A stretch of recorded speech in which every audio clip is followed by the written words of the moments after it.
നിയമസഭയിലേക്ക് താൻ മത്സരിക്കാനില്ല എന്ന് കോൺഗ്രസ് നേതാവ് ചെറിയാൻ ഫിലിപ്പ് പറയുന്നു. വിജയസാധ്യതയുള്ള സീറ്റ് നൽകാൻ കോൺഗ്രസ് നേതൃത്വം തയ്യാറാണ്. അതിൻ്റെ പല നേതാക്കന്മാരും ചെറിയാന് ഉറപ്പ് കൊടുത്തുവെന്നാണ് നമുക്ക് മനസ്സിലാക്കാൻ കഴിഞ്ഞത്. സപ്തതി കഴിഞ്ഞതുകൊണ്ട് മത്സരിക്കാൻ ഉദ്ദേശിക്കുന്നില്ല എന്ന് ചെറിയാൻ ഫിലിപ്പ് അല്പം മുമ്പ് ഫേസ്ബുക്കിൽ കുറിച്ചു. 8 മണിക്കാണ് അദ്ദേഹത്തിൻ്റെ പോസ്റ്റ് വന്നിരിക്കുന്നത്.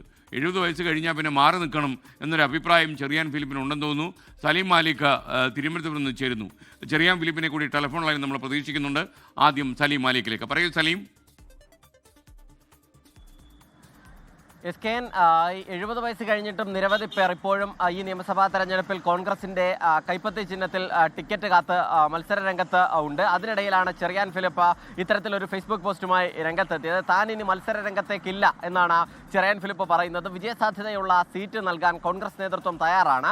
പക്ഷേ സപ്തതി പിന്നിട്ടതിനാൽ മത്സരിക്കാൻ താനില്ല എന്നാണ് ചെറിയാൻ ഫിലിപ്പ് പറയുന്നത്. മാത്രമല്ല, കഴിഞ്ഞ ഏറെക്കാലമായി KPCC ഓഫീസിലെ സജീവ സാന്നിധ്യമാണ് ചെറിയാൻ ഫിലിപ്പ്. പാർട്ടി പരിപാടികളിൽ ഉൾപ്പെടെ സജീവമായി നിൽക്കുകയുമാണ്. സ്വാഭാവികമായും തിരുവനന്തപുരം ജില്ലയിലെ ഏതെങ്കിലും വിജയസാധ്യതയുള്ള ഒരു സീറ്റ് ചെറിയാൻ ഫിലിപ്പിന് ലഭിച്ചേക്കാമെന്ന സൂചനയുണ്ടായിരുന്നു. അതിനിടയിലാണ് മത്സരിക്കാൻ താല്പര്യമില്ല എന്ന് ചെറിയാൻ ഫിലിപ്പ് അറിയിച്ച് രംഗത്ത് വന്നിരിക്കുന്നത്. മാത്രമല്ല, ഈ ഏറ്റവും അവസാന ശ്വാസം വരെയും ശാന്തികവാടത്തിലെ വൈദ്യുതി ശ്മശാനത്തിൽ എരിഞ്ഞടങ്ങുന്നത് വരെയും കോൺഗ്രസിന്റെ സജീവ പ്രവർത്തകനായിരിക്കും.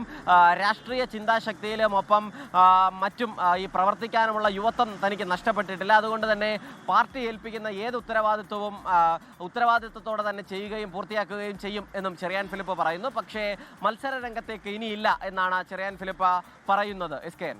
സലീം മാലിക് ഒന്ന് ലൈനിൽ നിന്നുള്ളൂ. ചെറിയാൻ ഫിലിപ്പ് കൂടി നമുക്കപ്പം ടെലിഫോൺ ലൈനിൽ ചേരുകയാണ്. ചെറിയാൻജി നമസ്കാരം. 70 വയസ്സ് കഴിഞ്ഞു എന്നുള്ളത് മനസ്സിലാക്കുന്നു. ശാന്തി കവാടത്തിൽ എത്തുന്നത് വരെ താങ്കൾ കോൺഗ്രസിനൊപ്പം എന്ന് പറയുന്നു. നേതാക്കന്മാർ എല്ലാവരും താങ്കൾക്ക് സീറ്റ് നൽകാമെന്ന് പറയുന്നു. എന്നാൽ 80 വയസ്സ് കഴിഞ്ഞ ആൾക്കാർ തന്നെ അടുത്ത തെരഞ്ഞെടുപ്പിൽ ഒരുപാട് ഉണ്ടാകും എന്നുള്ള യാഥാർത്ഥ്യം നിലനിൽക്കെ താങ്കൾ പ്രത്യേകിച്ച് 4 നൂറ്റാണ്ട് പോലെ നല്ലൊരു പുസ്തകമൊക്കെ എഴുതിയ ആൾ എന്തിനാണ് തെരഞ്ഞെടുപ്പ് രംഗത്തുനിന്ന് പിന്മാറുന്നത്? അതായത്, ഞാൻ യൂത്ത് കോൺഗ്രസ് നേതാവായിരുന്നപ്പോൾ അധികാര കുത്തകയ്ക്കെതിരായി പോരാടിയ ആളാണ്. അതിന്റെ പേരിൽ തന്നെയാണ് എനിക്ക് കോൺഗ്രസ് വിട്ടു പോകേണ്ടി വന്നത്. ആ സമയത്ത് ഞാൻ പറഞ്ഞിട്ടുണ്ട്, 70 വയസ്സ് കഴിഞ്ഞ ആളുകൾ മത്സരിക്കാൻ പാടില്ല. അപ്പൊ 70 വയസ്സ് കഴിഞ്ഞവർ നിയമസഭയിലേക്ക് മത്സരിക്കാൻ പാടില്ല എന്ന് ഞാൻ പറഞ്ഞത് നിങ്ങളുടെ തന്നെ പഴയ ആർക്കൈവ്സിൽ കാണും. അപ്പൊ അതുകൊണ്ട് ഞാൻ പറഞ്ഞ കാര്യത്തിൽ ഉറച്ചു നിൽക്കാൻ ഞാൻ ബാധ്യസ്ഥനാണ്. അതുകൊണ്ട് ഞാൻ 70 വയസ്സ് കഴിഞ്ഞ് ഞാൻ സ്വയം മാറാൻ തയ്യാറായത് എന്റെ വാക്ക് പാലിക്കാൻ വേണ്ടി മാത്രമാണ്. ഒരു അരമണിക്കൂർ മുമ്പാണ് താങ്കൾ ഈ ഫേസ്ബുക്ക് പോസ്റ്റ് ഇട്ടിരിക്കുന്നത്, ഞാൻ കണ്ടു. അപ്പോൾ ഈ പോസ്റ്റ് ഇടുന്നതിന് മുമ്പ് താങ്കൾ കോൺഗ്രസ് നേതാക്കന്മാരുമായിട്ട് ചർച്ച നടത്തിയോ? ഇങ്ങനെ ഒരു തീരുമാനം പ്രഖ്യാപിക്കാൻ പോവുകയാണ്. നേതാക്കന്മാരുമായിട്ട് ഞാൻ കോൺഗ്രസിലേക്ക് മടങ്ങി വന്ന ശേഷം കോൺഗ്രസിന്റെ എല്ലാ നേതാക്കന്മാരും എനിക്ക് അനുകൂലമായ നിലപാടെടുത്തിട്ടുള്ളത്. നിയമസഭയിൽ മത്സരിക്കണമെന്ന് തന്നെയാണ് എല്ലാവരും എന്നോട് പറഞ്ഞിട്ടുള്ളത്. പക്ഷേ അത് എന്റെ തീരുമാനമാണിത്. അല്ലാതെ വേറെ എനിക്ക് സീറ്റ് തരാൻ എല്ലാവരും തയ്യാറാണ്. കാരണം എന്റെ ദീർഘകാല പാരമ്പര്യം, കോൺഗ്രസിന് വേണ്ടിയുള്ള കഠിനാധ്വാനവും മറ്റുമൊക്കെ നിങ്ങൾക്കറിയാം, ജനങ്ങൾക്കും അറിയാം. അപ്പോൾ ഒരു നിയമസഭാ അംഗം പോലും എനിക്ക് ആകാൻ സാധിച്ചില്ല എന്ന വ്യസനം കോൺഗ്രസ് നേതാക്കന്മാർക്കുണ്ട്. അതുകൊണ്ട് ഞാൻ മത്സരിക്കണമെന്ന് തന്നെയാണ് അവർ എന്നോട് പറഞ്ഞിട്ടുള്ളത്. പക്ഷേ ഞാൻ എന്തായാലും 25-ാം വയസ്സിൽ ലോക്സഭയിലോ മത്സരിക്കാനുള്ള സാധ്യത എനിക്കുണ്ടായിരുന്നു. കാരണം അന്ന് ഞാൻ നിരസിച്ചതാണ്. മാത്രമല്ല, പല തെരഞ്ഞെടുപ്പിൽ യുവാവായിരുന്നപ്പോൾ മത്സരിക്കാതെ വന്നപ്പോഴാണ് മോഹമുക്തനായ കോൺഗ്രസ്സുകാരൻ EMS നമ്പൂതിരിപ്പാടെന്ന് വിശേഷിച്ചത്. ഞാൻ ഒരിക്കലും അധികാര സ്ഥാനങ്ങൾക്ക് വേണ്ടി പോയിട്ടുള്ളതല്ല. സീറ്റ് കിട്ടാഞ്ഞിട്ടുമല്ല കോൺഗ്രസ് വിട്ടുപോയത്. കോൺഗ്രസ് വിട്ടത് ഞാൻ അന്ന് നടത്തിയ ഒരു പോരാട്ടത്തിന്റെ ഭാഗമായി അത് എന്റെ തീരുമാനത്തെ അംഗീകരിക്കാൻ കോൺഗ്രസ് പാർട്ടി തയ്യാറാത്ത വന്നപ്പോഴാണ്. ഞാൻ വൈകാരികമായ തീരുമാനമായിരിക്കും. പക്ഷെ എങ്കിലും എന്റെ മനസ്സിൽ അധികാര കുത്തക തന്നെയാണ് കോൺഗ്രസിനെ തകർത്തത്. അധികാര കുത്തക പാടില്ല. പുതിയ തലമുറയ്ക്ക് അവസരം കിട്ടാത്ത എത്രയോ പുതുമുഖങ്ങൾ നമ്മുടെ നാട്ടിലുണ്ട്, കോൺഗ്രസിലുണ്ട്. അതുകൊണ്ട് എപ്പോഴും അവസരങ്ങൾ കിട്ടുന്നവർക്ക് മാത്രം വീണ്ടും കൊടുക്കുകയും അവസരം കിട്ടാത്തവരെ ഒഴിവാക്കുകയും ചെയ്യുന്ന അവസ്ഥ നല്ലതല്ല. അതുകൊണ്ട് ഞാനൊരു സ്വയം ഒരു തീരുമാനം എടുക്കുന്നു. അല്ലാതെ ഞാൻ മറ്റുള്ളവർ മാറണമെന്നും പറയുന്നില്ല. അത് തീരുമാനിക്കേണ്ടത് പാർട്ടിയാണ്. പാർട്ടിയുടെ തീരുമാനത്തെ ഞാൻ അംഗീകരിക്കുകയും ചെയ്യും. പക്ഷെ എനിക്ക് വ്യക്തിപരമായി എടുക്കാൻ കഴിയുന്ന തീരുമാനം ഞാൻ മത്സരിക്കുന്നില്ല എന്ന് പറയാനുള്ളതാണ്. ഒരു കാര്യം കൂടി ചെറിയാൻജി, അതായത് കേരള രാഷ്ട്രീയ രംഗത്ത് വളരെ പ്രതിസന്ധികളുണ്ടായ ഘട്ടങ്ങളിൽ, പ്രതിസന്ധികളുടെ മഴ പെയ്യുമ്പോഴൊക്കെ കരുണാകരനും AK ആന്റണിക്കും മധ്യ കൊടയും കൊണ്ട് കയറിപ്പോയ ആളാണ് താങ്കൾ. അപ്പോൾ താങ്കളുടെ രാഷ്ട്രീയ ഗുരുവായ AK ആന്റണിയോട് ഇക്കാര്യം താങ്കൾ സംസാരിച്ചോ? സംസാരിച്ചിട്ടില്ല. ഇല്ല, ആരോടും സംസാരിക്കുന്നില്ല എന്നുള്ളതാണല്ലേ? അതിന്റെ അല്ല, തീരുമാനമെടുക്കുന്നതിന് വേണ്ടി ഒരു കൺസൾട്ടേഷൻ ആവശ്യമില്ലല്ലോ. പ്രഖ്യാപനത്തിൽ ഉറച്ചു നിൽക്കുവോ? ഉറച്ചു നിൽക്കും. എന്തായാലും ഉറച്ചു നിൽക്കും. ഇനി മാറരുത് കേട്ടോ. ഇനി ഞാൻ തന്നെ ഈ വാർത്ത മാറ്റി വായിക്കരുത്.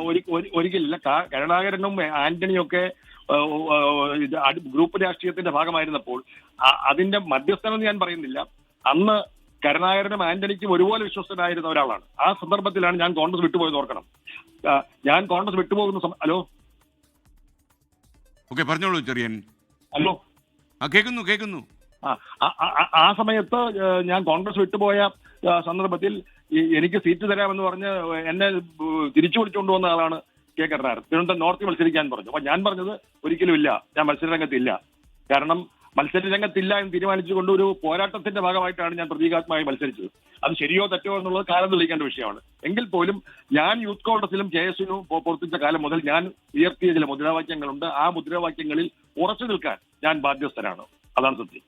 ഒരു നിയമസഭാംഗമാവുക എന്നുള്ളത് എന്റെ ജീവിത ലക്ഷ്യമൊന്നുമല്ല. മനസ്സിലേക്ക് പ്രായത്തിന്റെ വേലിയേറ്റം വരുന്നു. ശാന്തി കവാടത്തെ കുറിച്ചൊക്കെ ഓർമ്മിക്കുന്നു.